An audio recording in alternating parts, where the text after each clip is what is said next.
Welcome to the Mask of Fear, ladies and gentlemen. Thank you for joining us this evening, episode 14. And we have a fun episode for each and every one of you tonight. We are talking about the Halloween game and more details that have come out about that. We were proven right about something else, frankly, after I thought we might be proven wrong about something, given certain other news that had come out. We're going to be talking about the Halloween TV show and the current rumored status of that, as well as we're gonna let these two fine folks here discuss briefly at the end of the show what they thought the best match was at AEW Forbidden Door. We're talking the return of Gears of War, and we're going to talk a little bit about Star Wars Ahsoka 2, or Ahsoka Season 2, rather, as we've been doing the watch parties for Star Wars Ahsoka Season 1. Without further ado, though, this is the Mask of Fear.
Welcome back to the Mask of Fear. I'm Sean. Thank you for joining us this evening on episode 14 of the show.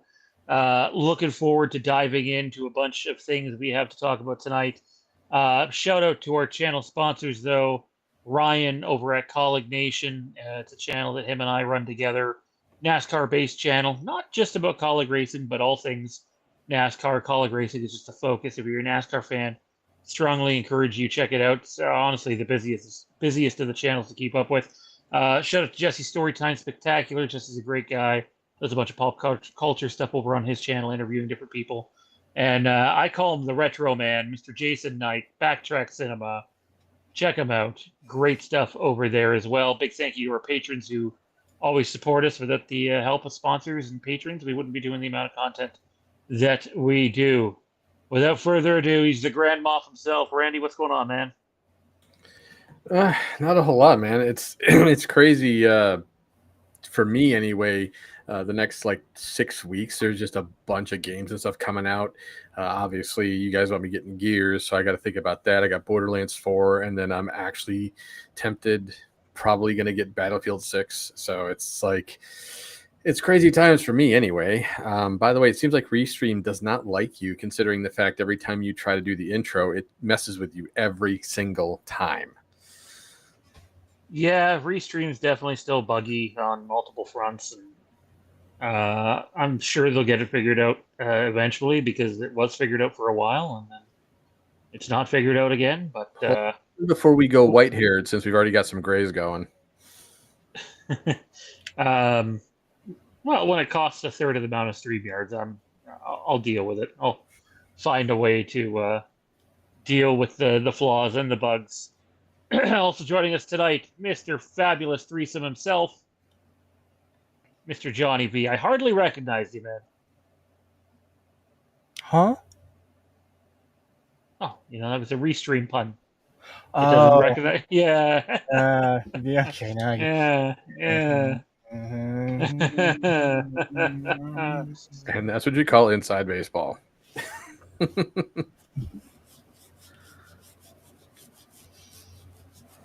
Okay. I'm excited. It's a big day, busy day. It's exciting. It's fun. Lots of good stuff.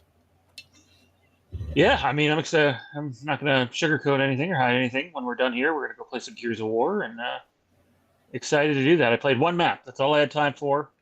My kiddos are away right now. They should be coming home any minute, and just was just mad busy today, and busy work day. Anything that could come up seemed to come up. Busy day across all three YouTube channels, and um, like, okay, I got to take 10 minutes just to try it once so that when we go on tonight, there's no confusion about finding your way around the menus and what's there and what's not. And looking forward to giving a little bit of a brief review of what I thought of the one online map I played of Gears of War Reloaded. Gears of War is a pretty big topic tonight, so looking forward to that. I also want to give a shout out and give credit to where it is due. Last night we had our very first episode of Bannerman Banter, and the audience was very engaged last night. It was a fun episode. Here is the thumbnail to the second episode of Bannerman Banter, which will air on Monday. And we've already recorded that. And honestly, it was a fun episode too. On the first episode, we talked some Halloween, revealed what that announcement that we heard of that's coming out in October was pertaining to. And we're going to talk about that very shortly here. Did an unboxing of You Can't Kill the Boogeyman. Big thank you to Wayne Byrne and the wonderful people at Bloomsbury Publishing for hooking me up with I guess a media copy, if you will, a press copy of the book because it's not out in public yet. It's very, very beautifully put together. You'll be able to catch that next Monday right here on the channel. And probably, honestly, earlier in the afternoon, the video will go live. Since it's not a live episode, why do we need to hold it off till nighttime? We don't really need to. So we'll put it out there. But I think one of my favorite parts of the episode that we did live last night is we have a new segment called Gauntlet of Thrones. And what we've done is we've taken the 92 episodes of Westeros TV, 74 from Game of Thrones, 18 from House of the Dragon, and we've fed them all to GPT. I don't even know what the hell the thing's called. I don't use AI. All Zach.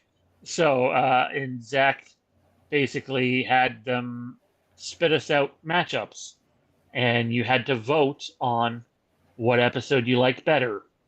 And, he says there was no funny business. The very first matchup was Battle of the Bastards from Game of Thrones versus the Red Sowing, which was the penultimate episode this past season of House of the Dragon with all the dragons and basically the human massacre to the dragons. So that was one hell of a matchup out of the gate. We had a lot of fun discussing that and debating that, and then we brought back our old show, but in a segment format, Flixbusters, which was a lot of fun. And on that one, we reviewed House of the Dragon. Wow, no, we reviewed a Jurassic World Rebirth and gave it scores based off of the old Flixbusters ladder. And I'll give you a preview. When we're doing the live episodes over there on Bannerman Banter, we will do a Flixbuster segment where we review a movie. But on the pre-recorded episodes, we will bring back an old segment from the Flixbuster show, Flix Picks. And next week's Flix Picks is this. You can only pick 3 of these Star Wars live, or I shouldn't say live action, but 3 of these Star Wars Disney Plus series to survive. They will remain canon, and the others will be erased from history, never to be seen again, unless you own physical media. And we had a lot of fun with that one. 2 were a gimme, and we both struggled with our final pick. So you'll get to check that out on next week's episode of Bannerman Banter. Going to preview now that we will be recording an episode of The Curse of Thorn for our Patreon show. Oh, that's the wrong one. Way to go, Sean. The Curse of Thorn on our Patreon, available at patreon.com//The Mask of Fear. The link is in the description. And on our Halloween TV show topic tonight, we're going to discuss what we heard the current status of the TV show is. And we're going to discuss what era we were told the current drafts, if you will, that they're working on is placed in. Again, take it with a grain of salt. I try to double source everything before running it, and I will let everyone know right now when it comes to the TV show, we have been unable to do that. This is single source stuff, but source we've used in the past, and they've been right quite a bit, and frankly, they were just right last week when it came to the Halloween game. So you can check that out on the Mask of Fear Patreon. And then we are recording episodes of the Legacy of Halloween over on the Patreon as well. And the next one will be based on one of the one of the unmade Halloween scripts from Taking Shape 2. So both of those videos coming your way in the next week or so. With that homework done, let's get on with it. First up, ladies and gentlemen, the Halloween game. So last week we had the pleasure of talking about the Halloween game and things that were happening with it. The more I hear about this game, the more I like it. And I'm kind of a hard sell. Even though I'm a Halloween fan, I'm a hard sell on the game, and frankly, I'm a hard sell on the franchise just because of a bunch of the shenanigans that have gone on behind the scenes. However, the stuff that they say and the stuff that they've been putting out, it's had me going, okay, well, you know, I really like this. I like what I'm hearing. And then I put on my Johnny Halloween mask and go, yeah, but will they actually deliver on it? And it's a fair question. There's no reason to believe they are going to deliver on it at this point. But that doesn't mean you can't like what they say either. And this screenshot here is actual in-game footage. You might not be able to tell, but that is do I have a big version of that? I do. Okay. So you have a police officer with a nightstick doing his best Big Boss Man impression, coming at Michael Myers. Now, let me tell you, that guy's got a balls of steel because I don't think I'm coming at Michael Myers with just a nightstick. The question I have for the two of you, what do you notice about this picture that is not Michael Myers and the police officer?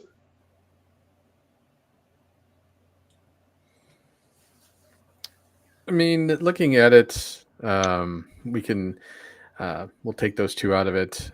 Looks like they did a really good use of shadows, having good light sources. So obviously, being able to see somewhat. But I like how you have a truck there. So I'm assuming you could probably hide behind it, maybe even hide in it, with the house in the background. I think that's kind of cool because and of course, just the fact that you can see some of the lighting, like when you look at the ground, you can see like reflections of what probably was water or puddle or something, which is always pretty well done. I like that too, but it has an overall feel to it, like you're in it, like a scene from the movie, which I think is what they were probably trying to go for here, to try to say, hey, this is what we're going to give you when you play the game, which is fine. I'm all for it. Anything that's gonna transport me to there and really suck me in visually is always going to be a plus in my book. And if we get this, if this is exactly what they're going to go for, I can't wait to see what the rest of the map looks like, just to see if I get a similar feel, or if it's just them putting all their work into this one picture. Just be like, hey, take a look at this. This is what our best foot forward is now, and that's it. I mean, I'm just hoping that the rest of the map is as detailed as this is? Well, before Johnny gives his 2 cents, I can tell you, you said the thing I was looking for. I just don't know if you said or know that you said the thing I was looking for, and that's not just a house in the background. That is the house in the background. That is the Myers house. That is the Strode sign out front, and the Myers house is playable, as in you can go inside it. What I'm not entirely positive, and I'm gonna have to find some references of this, is obviously they're in an alleyway across the street from the Myers house, which I don't believe is the actual geography of the Myers house. I thought the alleyway was down the road and then off to the side, but in the game, they've put it right across from the Myers house. Um, so essentially, that's Lampkin Lane because there's a street there too before the house. For Halloween fans, it's a pretty big deal, and I think the Myers house looks really good. I do. I think they've showed some screenshots from inside, although it could be another house. But I like the detail. I think it looks good. And to Dustin's point here, single player is supposed to be pretty substantial and not a joke. But we'll see. I've heard a bit of both. They're trying to make it substantial with very few tools. So read into that what you will. Johnny, your thoughts on what you're seeing? Well, I mean, all those things that Randy was pointing out are true. And the things that did stand out to me when you mentioned it were things that you pointed out, was the house and the Strode Realty sign in front of the house. Those are the two things that instantly, like, I kind of had to zoom in on my screen to make sure that that was the Strode Realty sign. Yep. And it is, but like it's the little things, and like you said, it's the layout of that. Like for me, and this is just doing like some quick Google image searching while you guys were talking. The tree's on the wrong side of the road.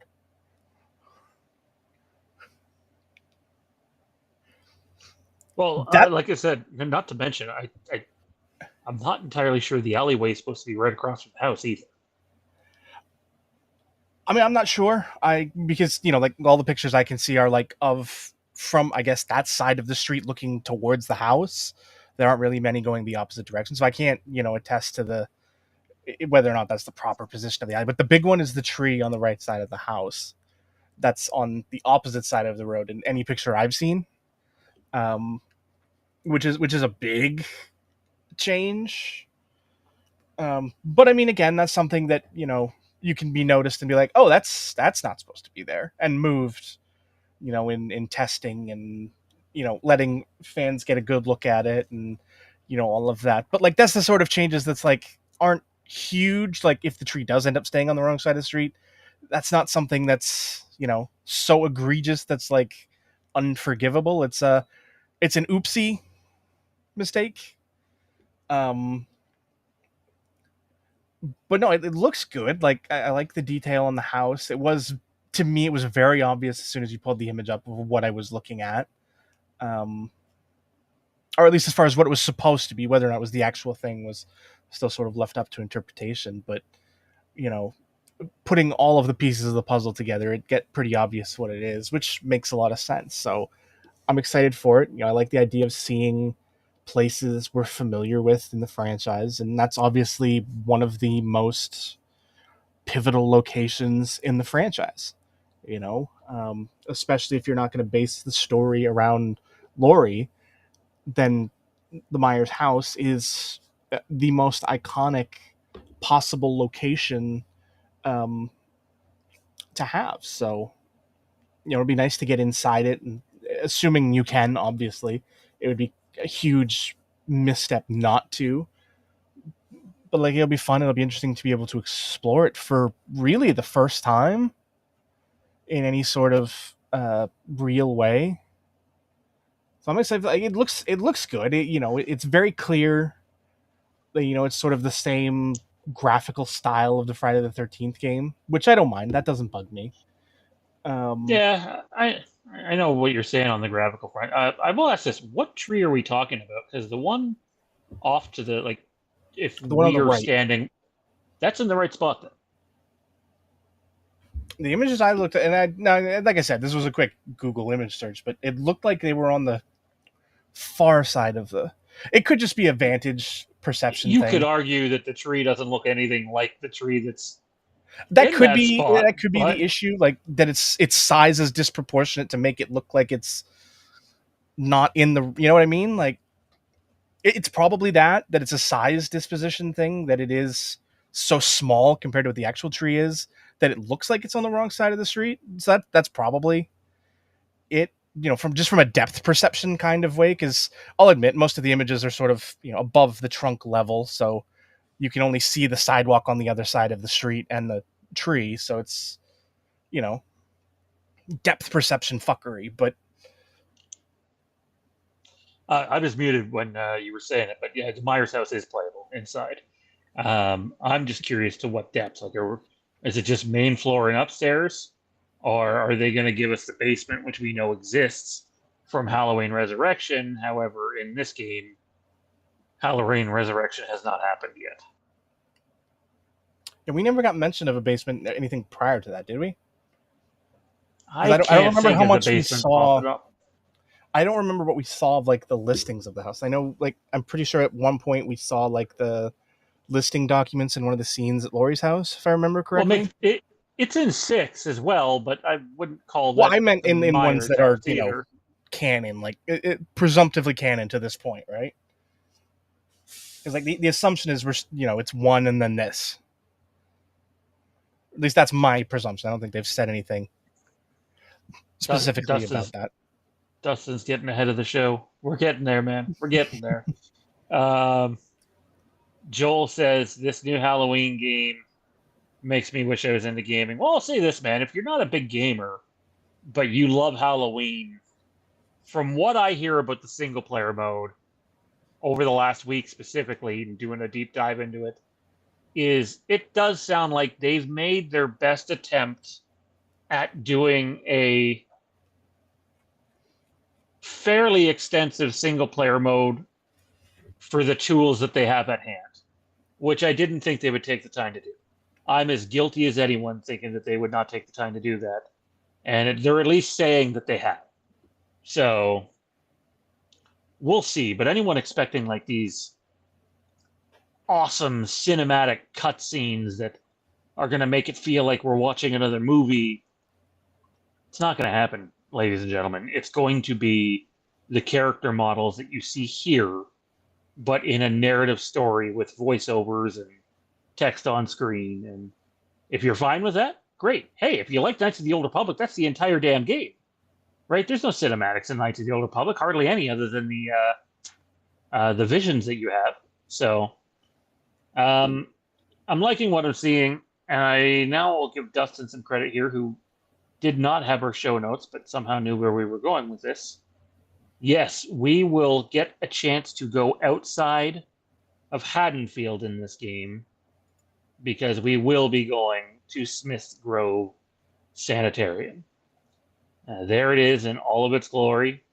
This is concept art, to be clear, not actual game art, but it is in the game.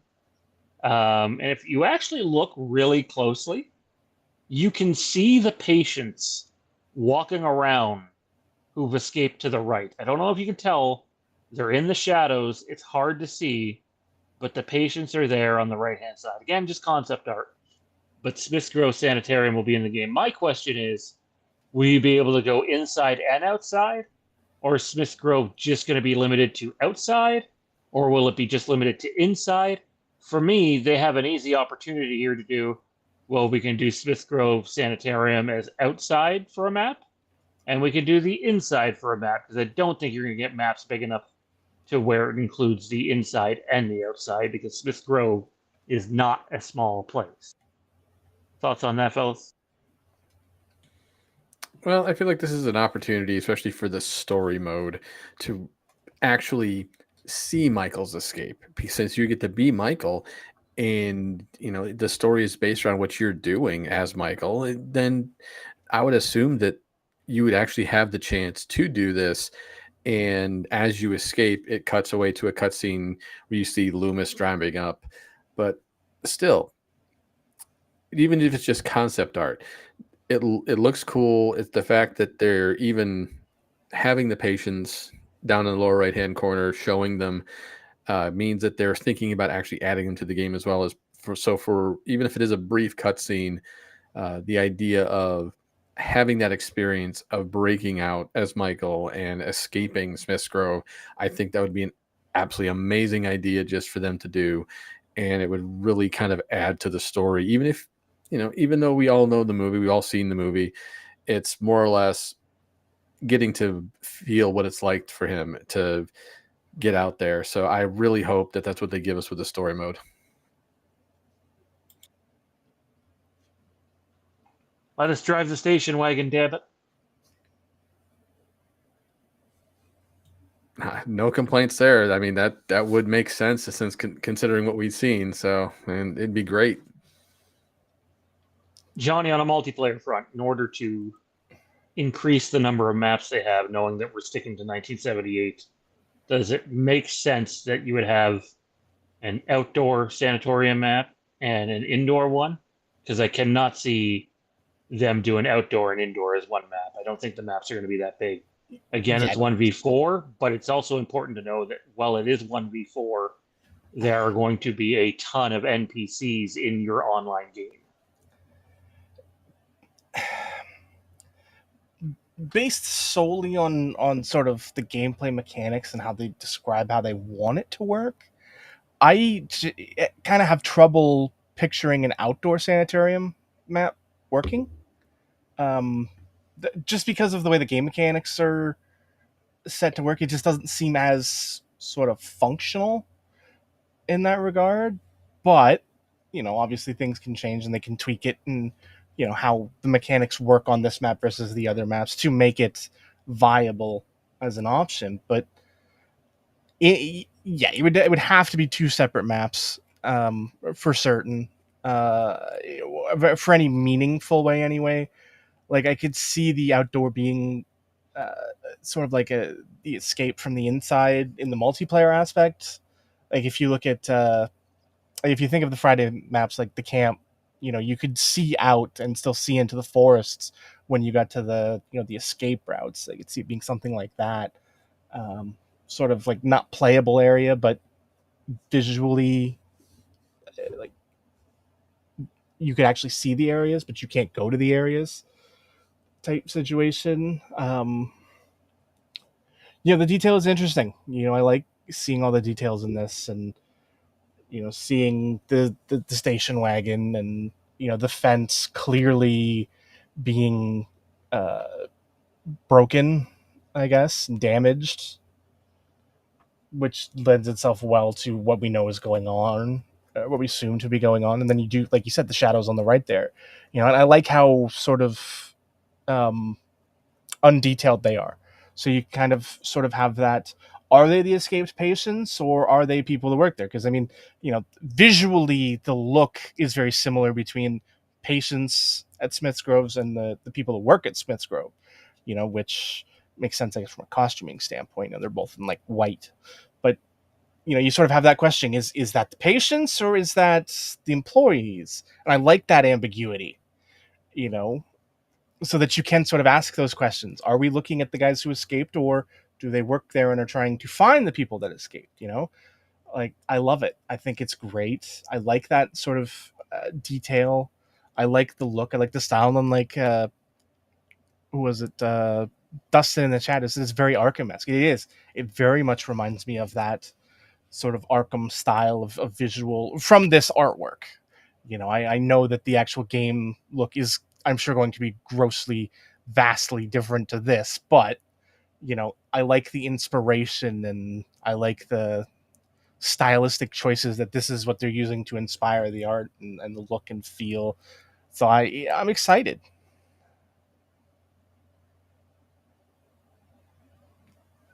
Dustin says the rabbit and red map, which will go here. The only thing I have to ask you, though, Dustin, maybe you've seen something official on this. Is this the rabbit in red?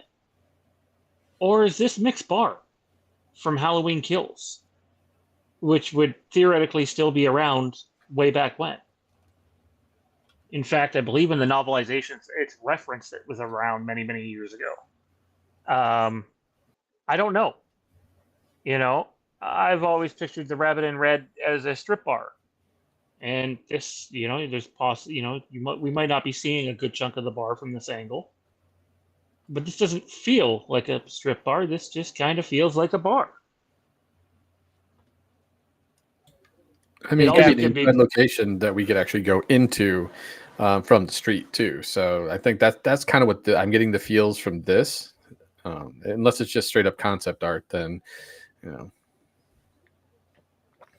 This is concept art. Yes, this is concept art. Smith Grove was unmistakable, but yeah, I don't know. I mean, It could be either or. I mean, the Rabbit in Red is a lounge, right? Like it specifically names it that way when we hear it, but I don't know. I mean,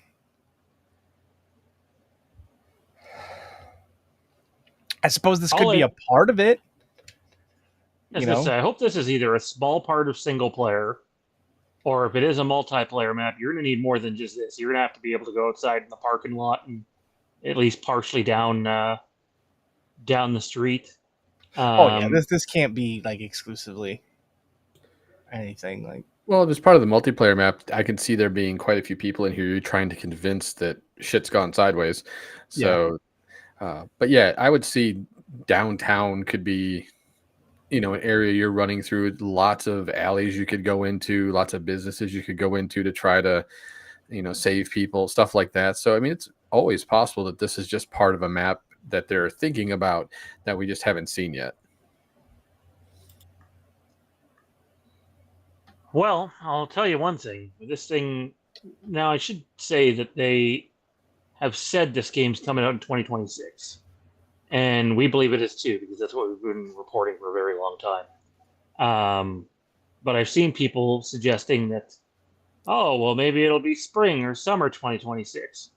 I have to believe that this thing will release in October of 2026. I think we're still a little over a year away from seeing this game.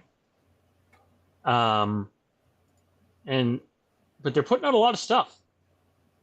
And that kind of leads me into our next topic here, and that is the Halloween TV show. So people wanted to know, what was that announcement that I heard might be happening in October? Again, I wish I could say both sources that we use at the channel are saying this is going to happen. Only one is. The other one's not saying it's not going to happen. They're just saying they haven't heard that. But much to Randy's surprise, we heard it was going to be the Halloween creative team for the TV show, which would basically probably put them on pace, for a 2027 release.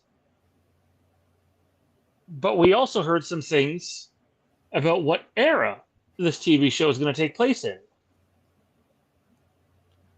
And we're going to talk about that exclusively over on Patreon, though, in the next week. So if you're not a member of Patreon, please head out over there and sign up, patreon.com/The Mask of Fear. That will be on the Curse of Thorn tier. Matt and I will be covering that. But I will give you this. If you've read the Taking Shape books or listened to them specifically too, you have an idea on how 99% of modern day Halloween projects are developed, the development process with them. They don't just go and pick one guy out and go, okay, we're going to use your stuff.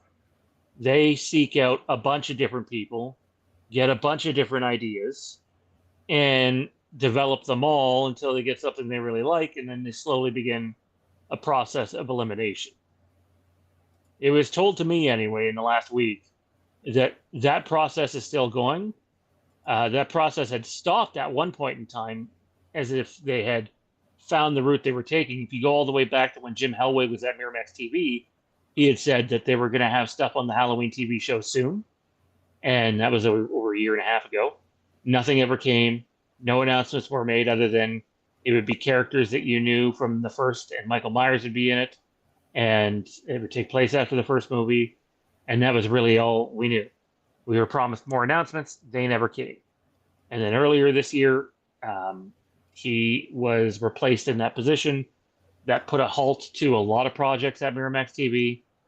And it sounds like, anyways, that, and take it with a grain of salt. You don't have to take my word for it, but it sounds like they have gone back to the drawing table, and whatever idea they were leaning towards, they have moved on from that and have been developing something else. And I can tell you that the few projects, I don't know if it's 2, 3, 4, but I can tell you that all the projects that they are actively developing with different people all take place in the exact same era. So read into that what you will.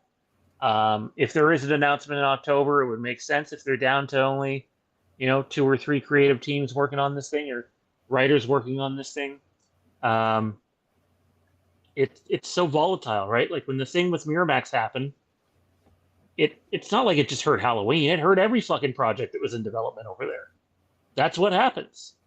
If I'm running a hockey team and I get fired and Johnny comes in as the new general manager of that hockey team, Johnny's going to take the time to reevaluate all the pieces on that roster. Because if he doesn't, Randy's going to fire him. So that's kind of where they're at this point in time. But I will say this. I think the era is going to surprise people that I've heard. And I'm going to hold on to that one for Patreon because we've got to pay the bills around here. Eventually, we will talk about it on the YouTube channel. But yeah, and you know what else bodes well for an announcement with the TV series? Is how often Halloween's been in the news the last month or so. You had the vinyls that were hinted at, and then you had the vinyls that were revealed. The trilogy box set collection with all the unreleased music. Then you had the game hinted at. Then you had the game reveal. Both have continued to get hype. Both have John Carpenter involvement. To my understanding, the TV series has John Carpenter involvement. And I still think it's too early for them to talk about anything movie-wise publicly, because any movie that's going to come out now is going to come out for the 50th year anniversary. Too close to it at this point. When franchises start to do this, where you don't just see one thing announced, but 2 things, and then a 3rd thing, and then they're talking about it, often across all their social media channels, that's the time to then add in another thing to the development scale. So it would not surprise me at all if we get an announcement on the Halloween TV series come October, because there'd be no better time to announce it. It's already been announced, but you know what I mean? Details surrounding it. Well, the franchise is hot. Fellas, you want to talk about this? I'm just going to say goodnight to my kids. I'm just as shocked that the TV show is even still a thing. But it's good. It's good for the franchise, that considering how much they've hinted at wanting to do it. I'll be curious to find out what the era is. I think it's smart. If you're going to do like a bunch of different projects, you're going to keep them all in a similar era. That way you can link them together if you want to make a bigger story, but have more lore, however they want to play it. I'm just going to be really curious to see what type of story they want to tell in a TV series, because that's really going to be the crux of everything. If you get the story wrong, it's not going to succeed. And then there's going to be issues for the franchise as a whole. Whereas as long as the story is done right, done well, and hits on all those notes that you would expect out of even just a straight up Halloween movie, that's a success, and definitely would cater to more of a TV series and potentially more movies they could split off down the road. Because that would be the way I'd look at it, just because I think that as long as it's done right, I'm all for just more. It's when you don't take your time and you try to rush things and you don't tell the story that everybody wants to hear.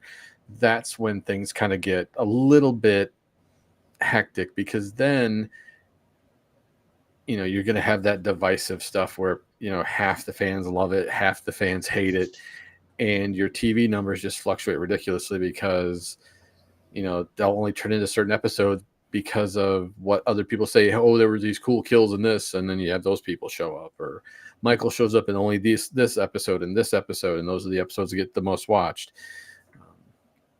It's going to be interesting to see just overall how they handle it. Hopefully they don't try to rush it, though unfortunately I think that's something they're starting to prepare to do, especially if that is the October announcement. What do you think, Johnny? I mean, it's still sort of a double-edged sword, in that it's very difficult for a movie and television series to exist simultaneously in the same sort of timeline without things crossing over, and without things becoming sort of reliant one on the other in order to tell your story. And I don't think that's necessarily what is wanted by the fans. I mean, I think if you can do it right and cohesively, it can work. But it is very hard to do, to have production and writing and staffing and visual looks and feels and all of those things stay cohesive over both forms of media. And if you can't do that, I think you need to keep them as far apart as possible, and not necessarily have them reliant on each other. But when you do that, then having both at the same time still makes things awkward, because you're going to have people who would assume that they are sort of reliant on each other as far as storytelling goes. So I don't know. I mean, I like the idea of a TV show because it's different. It's something Halloween hasn't done. And, if done well, I think it can be a very good tool at sort of reestablishing, your new canon, if you're going to tell this as a period piece. And, reestablishing the new canon so that you can sort of branch off into movies of that timeline. And I don't know. I don't know what the right thing to do here is. I mean, I know I don't want two independent universes, movie and TV, trampling all over each other at the same time, because that'll just get confusing. And that's obviously not something I want to have to. I don't want to have to deal with, keeping movie stories separate from TV stories while both are sort of operating one over top of the other. So it's I think they're going to have very clear, concise guidelines and handrails and plans in place. You can't half-ass it. You can't sort of fly by the seat of your pants and play it by ear. You need a plan. You need to stick to that plan. And they need to work hand in hand with each other and not try and have one step on top of the other, or you're just going to end up with chaos and nobody's going to be happy. It's so funny that you mentioned that, because this is what I'm conflicted about. I just mentioned the topic we're going to cover on the Patreon show, about the era that apparently these scripts and story treatments are being submitted in. And then I also heard that with the Halloween game, one of the things that they're doing is it's not just you're not just playing through the events of Halloween 78 as Michael Myers. There are new original events set back in 1978. Events that don't happen in the movie. Adds a little spice to it. I know some people won't like that, but to me, we've passed the day where you just do a shot-for-shot video game version of a movie. That's so fucking old and boring, frankly. I like the idea of adding something else to it. But again, I heard that they want to do something similar with the movie. I can't say that with any sort of confidence because I don't think they have any clue what they're going to do with the movie in terms of it being ironclad. I think they just know it's the 50th anniversary of the franchise and it makes sense to do a movie and they want to take advantage of that and market the shit out of it. Hell, if I were them, we'll talk about this on a future episode, but I would do a sequel to Halloween H2O. Just in terms of popularity, I would say Resurrection never happened. Give me your H2O sequel and give me Josh Hartnett facing off against Michael Myers. Give me that movie. And I know Braden Timmons might be going, what the fuck, man? I'm literally doing fan films on this. Back off. But, you know, that's what I would do for sure. So we'll have to see what happens. We only got about 25 minutes to get through the rest of the show, though, so we got to move on. If anybody wants to bring the topic back to Halloween, you will have to send in a super chat or tune into the show next week and or the Patreon content as it comes. Again, you can sign up for Patreon at patreon.com/The Mask of Fear. I almost said collegation. This is what happens when you're part of three different YouTube channels at this point.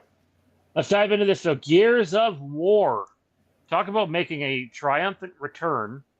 And I don't know if I want to say that just yet, but in terms of everything they have cooking at the moment, we'll have a better read on what Gears of War Reloaded is like when we do next week's show.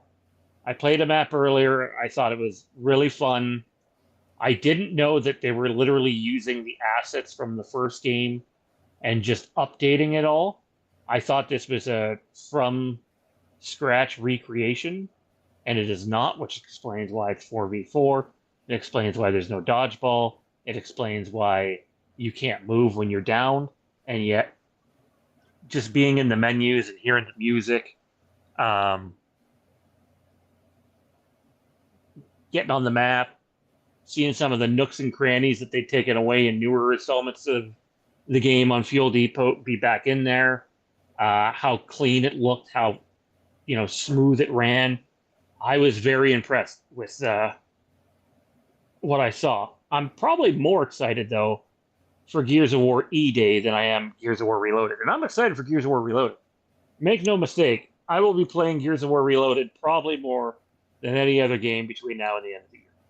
I'm a Gears head. I love Gears. I'm just not as good as I used to be, which is a problem. It's more fun when you're doing good. But Gears of War E-Day is on the way next year. Originally it was going to be this year, but they're aiming for next year, which is the prequel. It's Emergence Day. I'm really excited to see what they do with that. I'm excited to play a story mode with that one. Johnny and I have played through so many Gears of War story modes together. Be happy to add that one to the list. For Gears of War Reloaded, there's 3 maps that were not in the original console game. I don't know if these maps were on the PC version because I never played the PC version of Gears of War. But there are 3 maps that were not on the console game that are in this. And there's also, I believe they called it a new bonus chapter that was not in the original story. So they've at least added a little something right out of the gate. And I can appreciate that. And there's not a bunch of unlockables, just everything's available. And I really thoroughly enjoy that. And then there was news on the movie. The movie is well into the writing process. And that's a good thing. So, Gears of War kind of has the trifecta going right now. It's a good time to be a Gears fan. I didn't know if we would ever.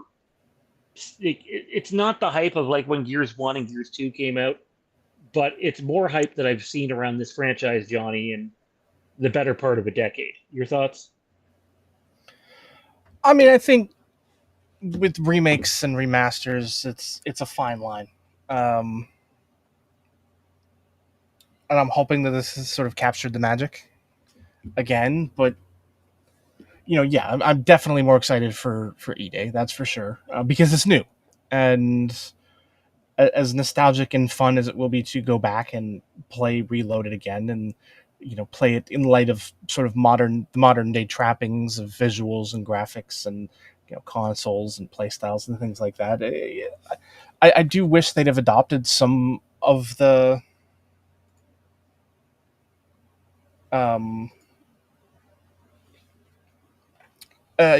some of the other things that they added in later games. Not necessarily the actual core game mechanics. I don't disagree with them not adding any of those. But like I would have liked to see. I think the big one for me, you told me. I don't know. I don't even know if you mentioned it in there. Is that they don't have bots. I think for me that was a quality of life improvement, not a something that affected the overall game that I would have liked to see in this. But I'm excited for it, and it's definitely it's the right time to do it. With sort of the harmonious trappings of you know today being the International Gaming Day of Unity, almost. With Helldivers crossplay today, as well as Gears, um, and having both of those happen simultaneously on the same day, I think is fun. I love that is sort of happened that way. Um, I don't know. I'm excited for that. I see a bunch of people, on my PC friends group playing Helldivers. So, hopefully that crosses over, uh, to this as well. So I'm excited for that. I would have liked to see bots because it is something that I don't think necessarily hurts anyone at all. Really, it just allows more, playability. For those of us who don't want to, who only have a group of a couple or three people, who don't I want agree to. with you. Sorry, just let me chime in here, and then Randy, you can go in. You can finish up just because I got to run for a few. I agree with you. I was bummed to see there was no bots, and then I did some research and found out they literally used all of the original game's assets for this. They're just updated assets, updated graphics, improvements from there, and that's the reason why you don't see the newer guns or the newer maps or the uh, um, the bots or the ability to move when down. It is a true blue, you know, some people call it remake, but it sounds just like a higher tier remaster because it's definitely way better than that first remastered attempt that they made where the game was so clunky and almost unplayable at times. But I'm with you on the bots because I have a little guy that likes playing. Is you and I played with him a bunch. Yep. It's why Gears 4 will stay installed on my console. Is um, other than if we get a bunch of people in a private match, he's going to have a tough time going into a public match and having as good of a time. Yep. So I'm with you on the bots, but it sounded like it wasn't an option with the path that they took. I wish they would have just said, okay, we're going to build this thing from scratch. Yes, it's going to be Gears 1 again, but it'll allow us to move some of those other assets into the game. That being said, again, I've only played one map and I really did like what I played. It was definitely a nostalgia trip for sure. But, selfishly, I would have liked to see what you're saying. I think for me, the thing that makes me go, "Come on, you just that's an excuse," is that bots aren't any different than enemies in campaign. It's not, Like, but it is a whole different code. Like you can't just take the code from there and plop it into multiplayer. no, not as a straight drag and drop, but I think adding that code to it isn't something that would have been so uh, heavy and I don't think it would have broken anything, and I don't think it's something that would have been inherently difficult to do. I don't think it's a like unlike game modes and things like that where you're doing where you'd have to do straight to the core stuff. I think that one would have been a much easier process to add than anything else. You're not changing weapons or skins even, or any of Man, they didn't even bring it back to 5v5, and I want to say Gears of War has been 5v5 since Gears 3, I believe. I believe 3, I think it was the 4. What was the other one with Baird and Coltrane? I can't I think it remember. was Judgment that was introduced 5v5. Was it Judgment? I could have swore I 3 did it, think it was Judgment. but this is 4v4 too. Like, not that I didn't enjoy it, but like there are some of those features that I would have appreciated in this game Yeah, too. see, that one doesn't bug me so much. 4-on-4, that is Gears 1. I don't mind that. Because that one is what it is, sort of thing. But like bots, I don't think would have been hard. I don't think it would have been overly difficult or foreboding, and I don't think it would have affected the gameplay in much ways, other than giving people who don't want to. Giving people who, like you said, want to play in smaller groups. When you get 2 or 3 people, or like the instance you're talking about with your kid, like you can't take them into public rooms, and you certainly can't take them into ranked rooms. Like it's it takes away one of the things that has become prevalent in later years. Like, I understand why the first, like Gears didn't have it originally. I mean, the game came out 20 years ago. Bots weren't really a thing then. Gears, was it Gears 2 or Gears 3 that had bots? One of the two introduced them.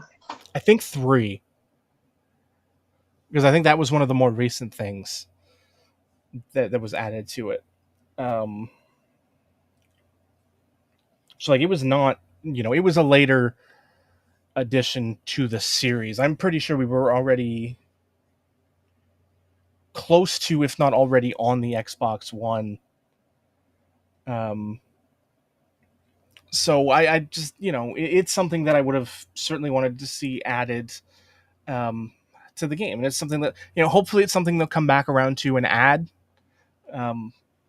in the future, in an update in the not too distant future, now that the game's out there, and, now they're just working on polish and bug and things like that. So it is hopefully something they can add to it.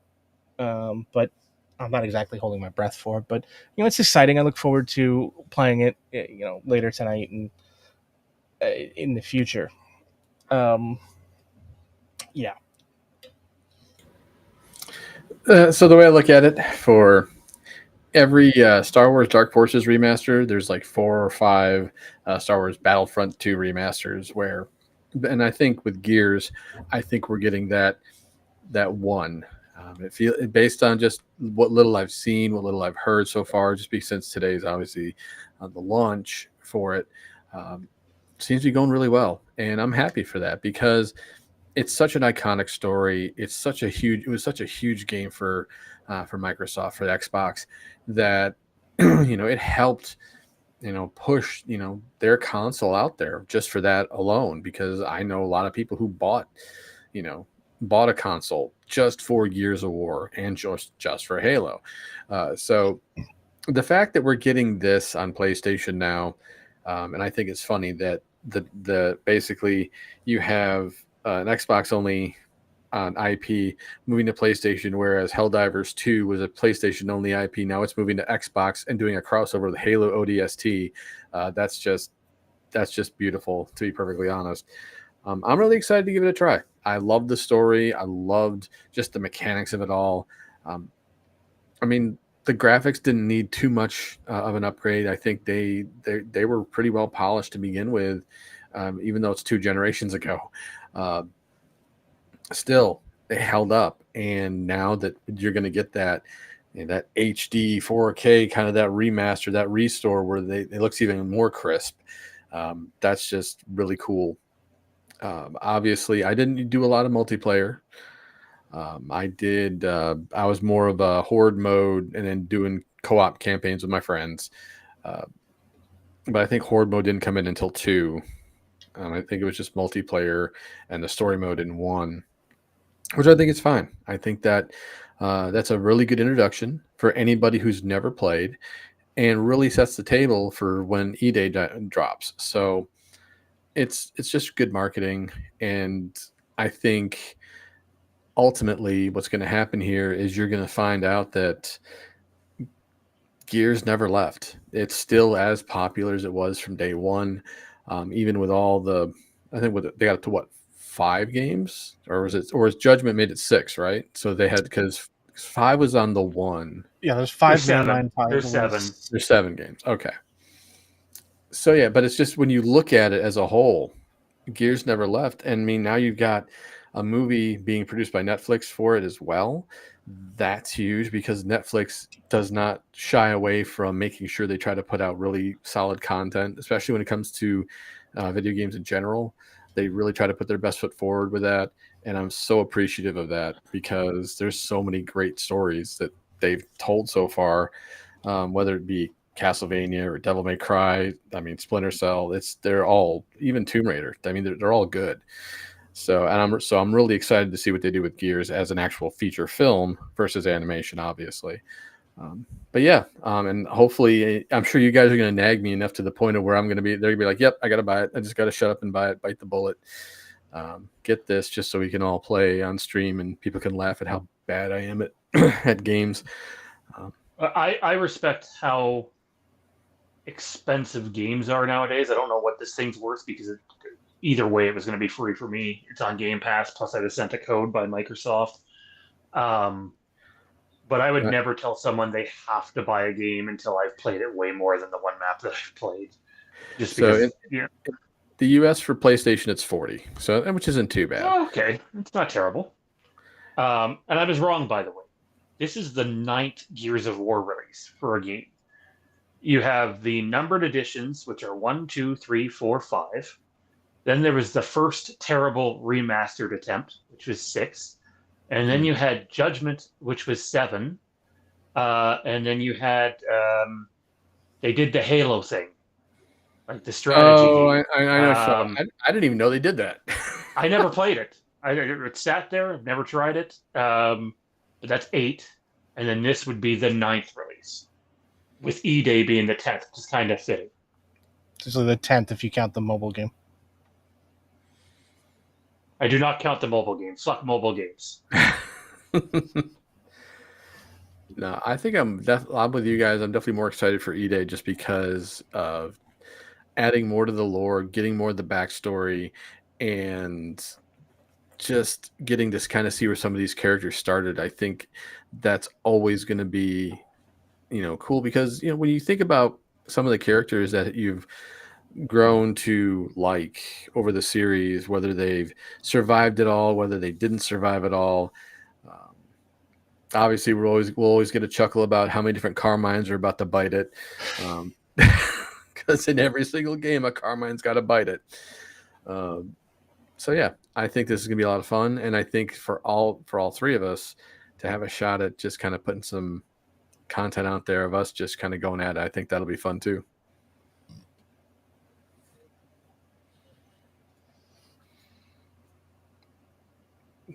But so while Sean is a little indisposed at the moment, let us jump to Forbidden Door, which happened this past weekend. Johnny, what did you think, and what was your favorite match? Oh, I loved it. Again, it was an afternoon show, being from England, so it started early, very early. The pre-show started at 11:30. That was, it was fun. I enjoyed it. Everything top to bottom. There's nothing that stands out as there was no glorified bathroom match. Top to bottom, it again did that beautiful, wonderful, amazing thing in a wrestling pay-per-view can sometimes do, where it felt shorter than it actually was. It didn't feel like the slogfest of length that you might have gotten. When your top 2 matches go for north of an hour of in-ring time, it's you're in for a long one, considering you'd already had 6-7 matches prior to the last 2. So you had 3.5-4 hour show that didn't feel like that. It was good. Top to bottom, I enjoyed it. You had your nostalgia moments, you had your fun moments, you had your good matches, you had your great matches. You had your crazy. But it was fun. The match that stands out the most for me is probably the one I never expected I'd ever get to see. And it's the one I'd wanted to see, sort of in that dream match category for a very long time. Nigel McGuinness and Zack Sabre Jr. That's a match I've wanted to see for 10 years. It's a match I've wanted to see for, as long as Zack Sabre Jr. has been a thing. Nigel was always one of the guys that I was like, damn, I wish I could have seen that. I wish they could have crossed paths. That match would have been so, much like Bryan Danielson was before that. And obviously you got that last year. But like that one was one I never expected to see. When they announced the 4-way, a few weeks ago to get the spot to face him and then put Nigel in it, I was like, you're teasing me because you're never going to do it. Like, this is not fair. This isn't cool, man. You're teasing me with a match that's been like at the top of my dream list for 10 years, and you're not going to pull the trigger. And then they pulled the trigger. So, like, when I saw that, unfortunately, as with a lot of collisions, it was a taped match. So I knew the result before I watched the show. But it's still, the match delivered. It was everything I wanted it to be. They did a great job setting it up and doing the things that they did. Like, I loved the vignette they did before the match with Johnny Saint and the chess, and I love how they played that, and I love how that worked. And seeing the mentions of historical British wrestlers with Johnny Saint and Marty Jones being there, I love that nod to history. I loved it. Every part of it was fucking amazing. Seeing Nigel get that moment in front of the hometown crowd was so much, like, as nice as it was having him make his return in the Battle Royal, a year ago now, at Wembley. Like, Yep. Sure, that was an amazing moment that I didn't expect, and it just caught me so off guard, and I loved it. But this one felt more because it's something no one ever expected.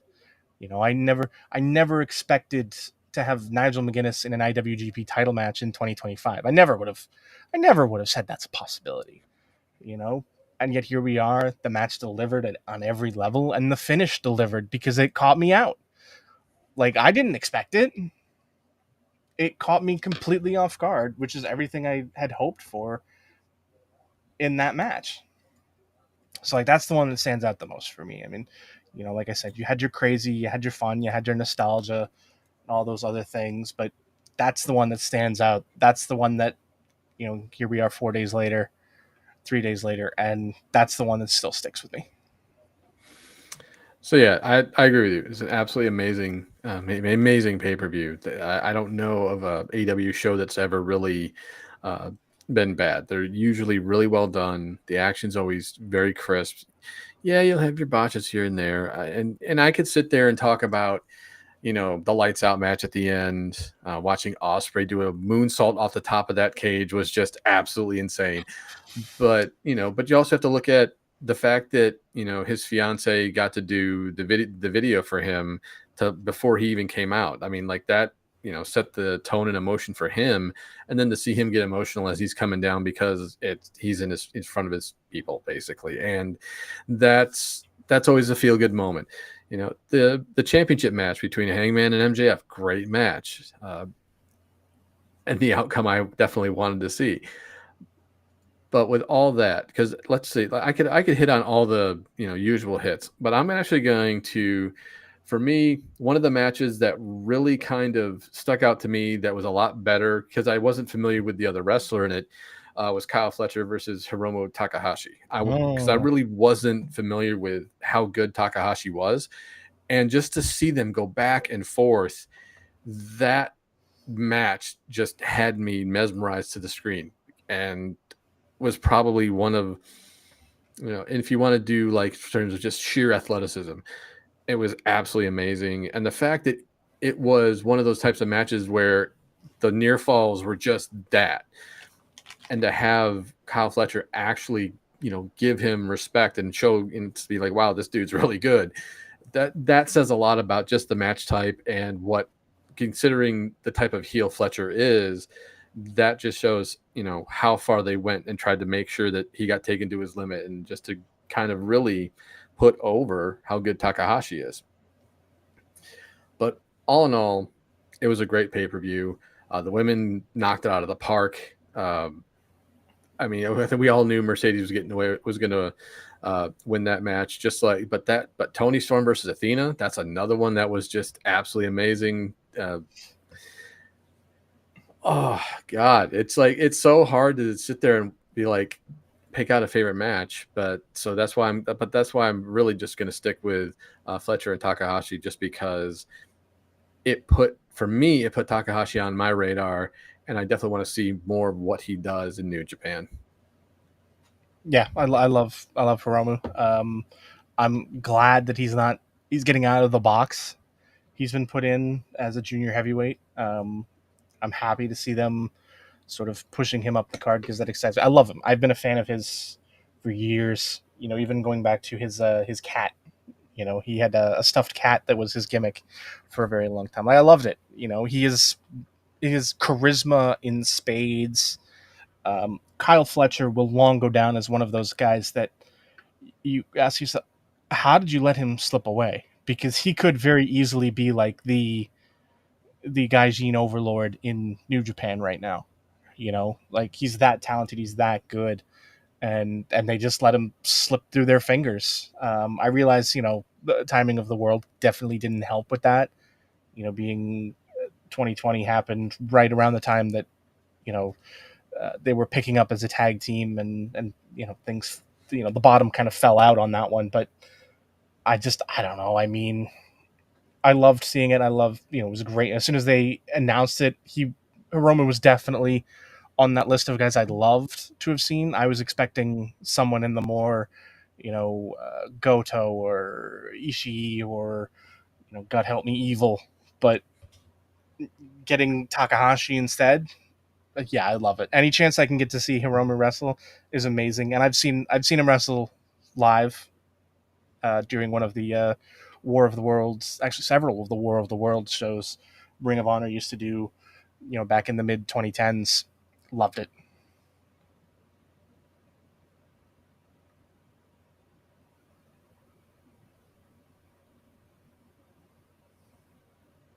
And Sean disappeared, and is he coming back? I assume he's present, or else the website is going cuckoo crazy pants, filtering through all of the screens. Little from column A, little from column B.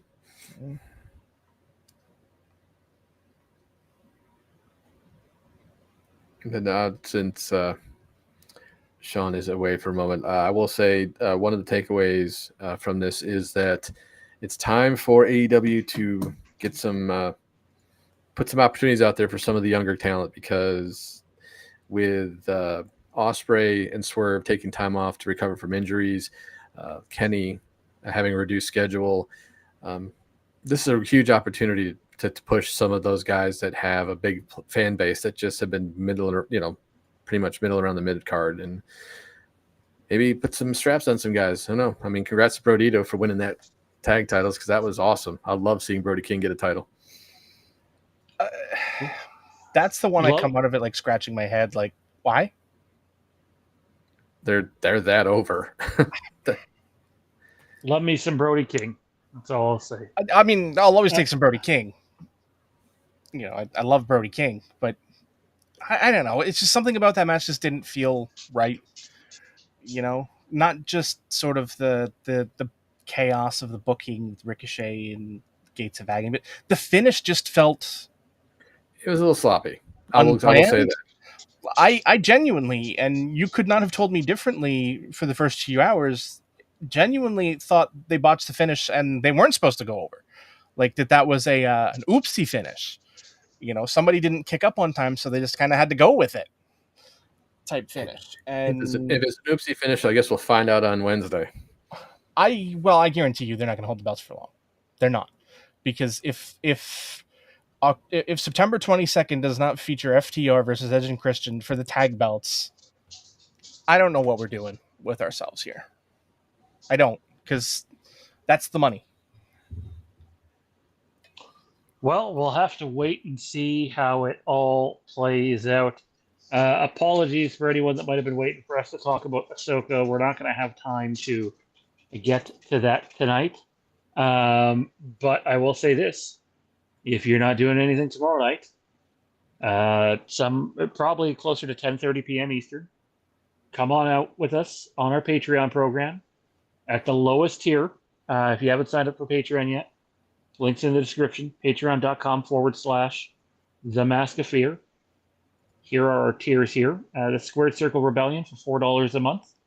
And you can tune in to Ahsoka Episode 3 with us. We're going to watch it, and we're going to be watching a lot over the next, basically through mid-September to probably the end of November. We're going to be doing some watch parties of various horror movies. And we're doing our Ahsoka watch party series right now. Just a lot of fun on the channel. Don't forget to tune in next Monday to the Bannerman Banter, episode number 2. It's a pre-recorded episode, but I think you'll enjoy it. We unbox that Halloween book on there as well. And then next week here with us. And if there's anything massive that's breaking that requires us to do a live stream before that, we've done a couple recently. We did our reaction to that god-awful thing that nobody's talking about anymore already. Why you gotta keep bringing it up, man? What the fuck was that thing called? Sweet Revenge. Waste of my time. That's what it was called. It's already died down. Like it was in the consciousness of the fan base for about a week, and yeah, I'm not surprised that's ended up 6 days, 23 hours, and 59 minutes too long.